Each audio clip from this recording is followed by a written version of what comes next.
전쟁 기획자들 사이에는 공세 종말점이라는 용어가 있습니다. 이는 공격 부대가 추진력을 소진하고 군수를 초과 달성하며 전투력을 모두 소모해 더 이상 전진할 수 없는 공세 작전의 한계를 의미합니다. 모든 공세는 이 지점에 도달하며 이는 전쟁의 철칙과도 같습니다.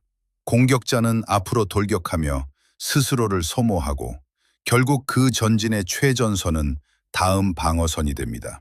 공세 종말점은 실패가 아닌 군사 캠페인의 필연적인 형태입니다. 지난 18개월 동안 러시아의 전체적인 작전 태세 아래에 깔린 단 하나의 냉혹하고 계산된 도박은 우크라이나가 결국 고갈될 것이라는 고정된 전략이었습니다.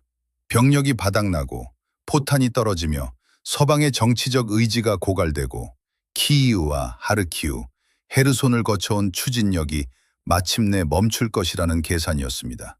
이에 따라 러시아는 방어선을 구축하고 손실을 감수하며 기다렸습니다. 그러나 모스크바의 작전 기획자들이 예측하지 못한 가능성이 발생했습니다. 러시아의 자체 전선이 이미 무너진 이후에 우크라이나의 공세 종말점이 도달할 수 있다는 사실입니다. 현재 이 현상은 단 하루의 극적인 사건이나 국지적인 예외가 아니라 여러 전진축 전체에서 발생하고 있으며 서방 정보기관의 가장 낙관적인 전망을 뛰어넘는 속도로 가속화되고 있습니다. 우크라이나는 단순히 전진하는 것을 넘어 모델이 예측한 것보다, 러시아 예비군이 대응할 수 있는 것보다, 그리고 서방이 안일하게 가정했던 정치적 전략적 전제보다 더 빠르게 움직이고 있습니다. 러시아의 전선에서 무언가 붕괴되었으며 전쟁에서 무너진 전선은 스스로 회복되지 않습니다. 이러한 붕괴가 왜 지금 일어나는지 이해하려면 전선의 본질을 파악해야 합니다. 전선은 지도의 선이 아니라 구조적 무결성을 유지하기 위해 지속적인 투입이 필요한 역동적인 시스템입니다. 개별 구성 요소가 부서질 때가 아니라 성능 저하의 속도가 수리 속도를 초과할 때 전선은 실패하게 됩니다. 러시아의 전선은 벽이 아니라 연결망입니다. 지휘 구조로 연결되고 군수 사슬로 유지되며 지휘관의 결정으로 움직이고 궁극적으로는 병사들이 자리를 지키려는 의지에 의존하는 유기적인 체계입니다. 현재 이 모든 구성 요소가 수개월 동안 지속적이고 정밀한 압박을 받아왔습니다. 우크라이나의 정밀 타격은 러시아의 허리 역할을 하는 중책 지휘관들을 무력화했습니다. 참호 속 무장 집단을 기능하는 방어 유기체로 전환하는 대령, 중령, 소령들이 타격을 입었습니다. 군수 사슬 역시 연료 저장소, 탄약고, 철도 및 도로 노선에 대한 우크라이나의 장거리 드론과 미사일 공격으로 차단되었습니다.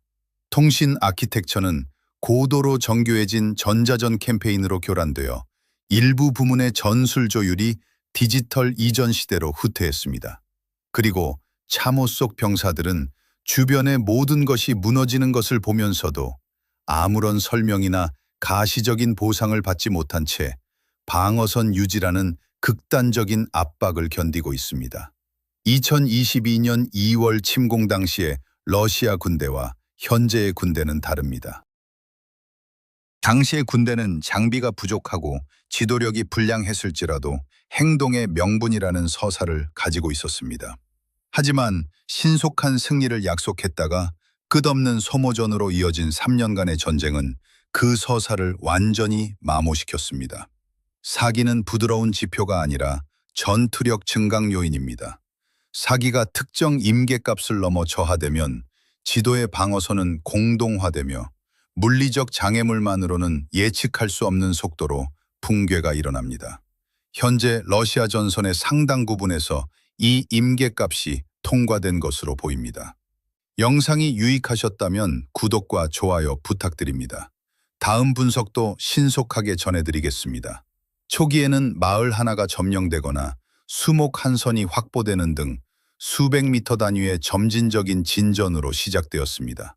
외부 관측자들은 이를 소모전의 연장선으로 해석했고 지도는 통상적인 리듬에 따라 업데이트되었습니다. 그러나 이내 변화의 단위가 달라지기 시작했습니다. 특정 부문에서 우크라이나의 전진 속도가 러시아 방어군의 재배치 속도를 앞지르는 현상이 군사 분석가들에 의해 포착되었습니다. 우크라이나가 어제 도달한 지점과 오늘 도달한 지점 사이의 거리는 러시아 예비군이 투입 결정을 내리고 현장에 도착하는 데 걸리는 이동 거리를 초과하기 시작했습니다. 방어 시스템이 메워야 할 공격과 대응 사이의 작전적 공백이 좁혀지기는커녕 오히려 넓어진 것입니다. 이는 방어선이 각 기지의 함락 때문이 아니라 기지 간의 상호 연락 두절로 인해 해체되기 시작했음을 의미합니다. 연동된 방어 네트워크의 일부였던 부대들은 측면 부대가 후퇴하거나 파괴되어 통신망에서 사라진 것을 발견하게 되었습니다. 방어 시스템의 중심에 있던 보병소대가 지휘 구조의 기능 정지로 인해 양 측면이 모두 노출되는 상황에 직면한 것입니다. 군사 용어로 이는 감염이라고 불립니다. 전방의 병사들이 주변 진지의 붕괴를 목격할 때 그들은 명령이나 충성심이 아닌 포위의 산술이라는 생존 계산에 직면하게 됩니다. 고립되어 포위당할 것인가 아니면 이동이 가능할 때 움직일 것인가의 문제입니다. 지도력이 강하고 결속력이 높은 부대에서는 이 계산이 극복될 수 있지만 6개월 전까지 민간인이었던 징집병을 중심으로 급조된 부대에서는 후퇴라는 결론으로 빠르게 귀결됩니다. 이것이 전선 붕괴의 내부 실태입니다. 극적인 돌격이나 단 한 번의 결정적인 전투가 아니라 진지를 지키라는 명령으로부터 병사들이 이탈하는 과정에서 발생하는 점진적이고도 갑작스러운 의지의 고갈입니다. 우크라이나군의 입장에서도 무너진 전선으로 진격하는 것은 지뢰와 미리 등록된 포병 화력, 결사적인 저항에 맞서 싸우는 돌파 작업과는 성격이 다릅니다. 진격 속도가 빨라지고 비용은 줄어들지만 통제력을 유지하고 점령지를 공고히 하기도 전에 전황이 바뀌는 정세가 전개됩니다. 우크라이나 지휘관들은 현재 대형을 유지하면서 러시아의 방어 공백을 빠르게 파고드는 방식으로 이 균형을 조율하고 있습니다. 러시아 예비군 시스템이 붕괴의 연쇄 반응을 막지 못한 원인은 세 가지 결함에서 기인합니다. 첫째는 물리적 요인입니다. 서방이 공급한 미사일과 자체 생산한 드론을 활용한 우크라이나의 장거리 타격 캠페인은 러시아 예비군의 집결지와 이동 통로를 정밀하게 타격해왔습니다. 차량은 엄폐 진지를 떠나는 순간부터 추적당하고 이동 중인 대열은 공습을 받으며 지휘관들이 표적이 되어 지휘권 이양에 따른 지체가 발생합니다. 4시간 만에 도착해야 할 예비 전술대대 부대는 8시간 만에 장비와 지휘관을 잃은 상태로 전선에 도달하게 되며 이는 전선을 복구할 수 있는 방어 능력을 저하시키는 결과로 이어집니다. 둘째는 질적 저하입니다. 러시아군은 모집 시스템이 질적으로 감당할 수 없을 만큼 빠른 속도로 예비군 편성을 소모해왔습니다. 압박 속에서 임시부대를 이끌 수 있었던 숙련된 부사관과 실전 경험이 풍부한 장교들이 3년간의 고강도 전쟁에서 대거 차출되어 소모되었습니다. 현재 예비군 파이프라인에 남은 인력은 군사 준비 기간이 짧고 장비가 노후화된 징집병들이 줄을 이루고 있습니다.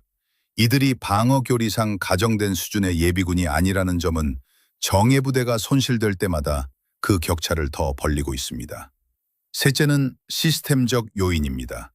예비군 투입에 대한 러시아 지휘부의 신속하고 정확한 의사결정은 전선 붕괴 위치와 우크라이나의 침투 깊이에 대한 실시간 정보에 의존합니다.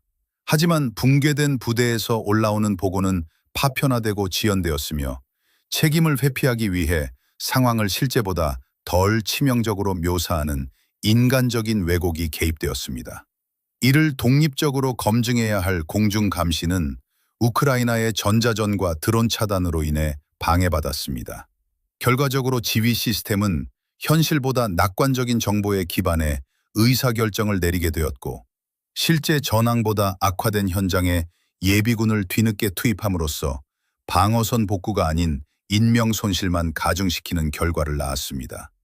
영상이 유익하셨다면 구독과 좋아요 부탁드립니다.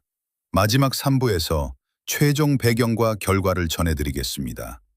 전술적 상황의 이면에는 이 분쟁의 종국을 결정지을 근본적인 병력 산술의 변화가 있습니다. 러시아가 직면한 인력 문제는 일시적인 현상이 아니라 구조적인 결함입니다. 이 문제는 또 다른 동원령으로 해결할 수 있는 성질의 것이 아닙니다. 핵심은 단순히 가용한 남성의 숫자가 아니라 훈련되고 장비를 갖춘 동기부여된 군인과 유지해야 하는 전선의 길이, 그리고 그 전선이 병력을 소모하는 속도 사이의 비율입니다. 러시아는 이 비율에서 만성적인 적자를 기록해왔으며 생존자들의 복무 기간을 한계 이상으로 연장하고 인력 보충을 위해 북한군을 고용하는 이례적인 결정을 내리기에 이르렀습니다. 북한군을 쿠르스크 전선에 배치한 것은 이번 분쟁에서 외국 지상군이 작전 투입된 최초의 사례이며 러시아가 인력 문제의 심각성을 해소하기 위해 상당한 대가를 치르고 넘은 문턱입니다. 무기 기술 이전, 경제적 지원, 외교적 지지 등 러시아가 평소라면 제공하기 꺼려했을 중대한 양보가 이 배치 계약에 포함되었습니다.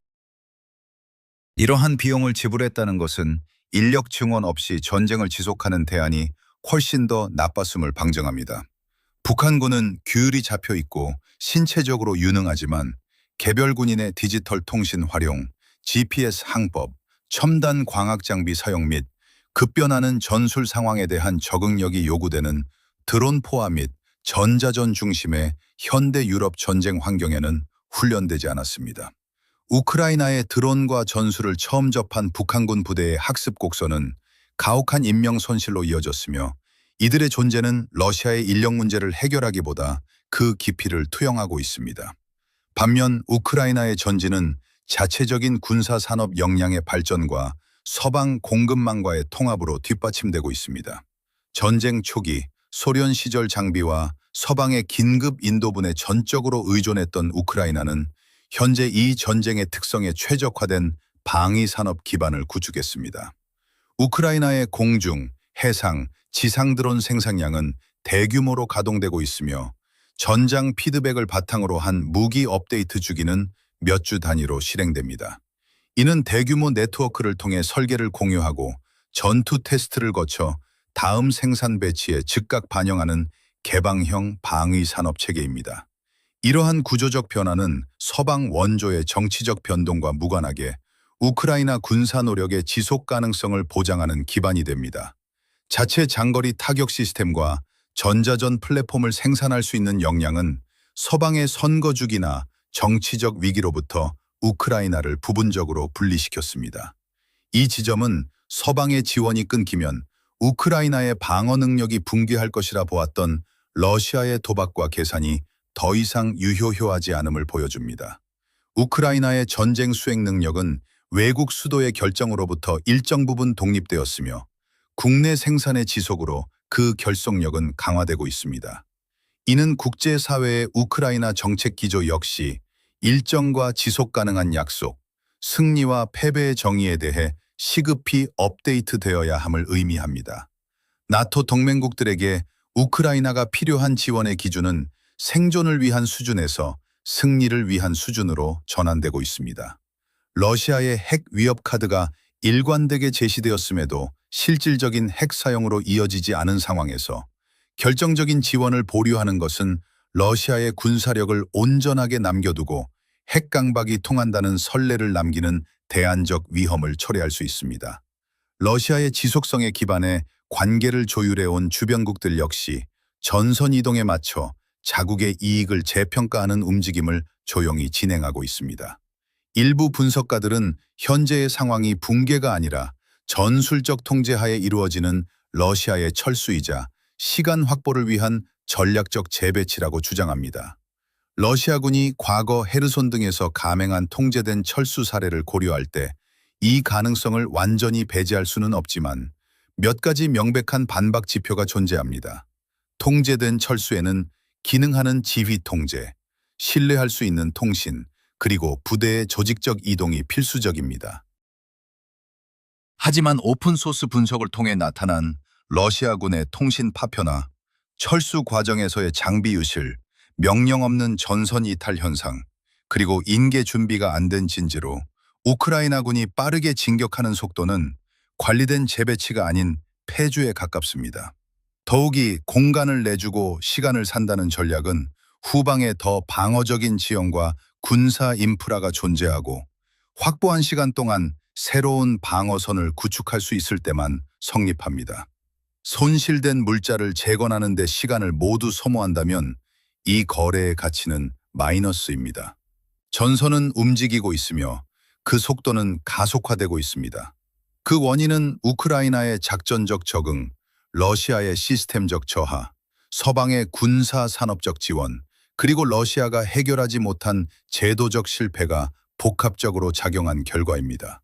공세 종말점이 계속해서 지평선 너머로 물러나는 우크라이나군과 그 지평선을 좁힐 방법을 잃어가는 러시아군의 대치는 전쟁의 흐름이 반전되었음을 보여주고 있습니다. 전쟁은 한쪽이 의지나 능력을 지속할 수 없을 때 끝납니다. 러시아는 우크라이나가 먼저 그 지점에 도달할 것이라 믿었지만 전장의 실태는 그 순서가 바뀌었음을 가리키고 있습니다. 오늘 뉴스 분석이 도움이 되셨다면 구독과 좋아요를 눌러주세요.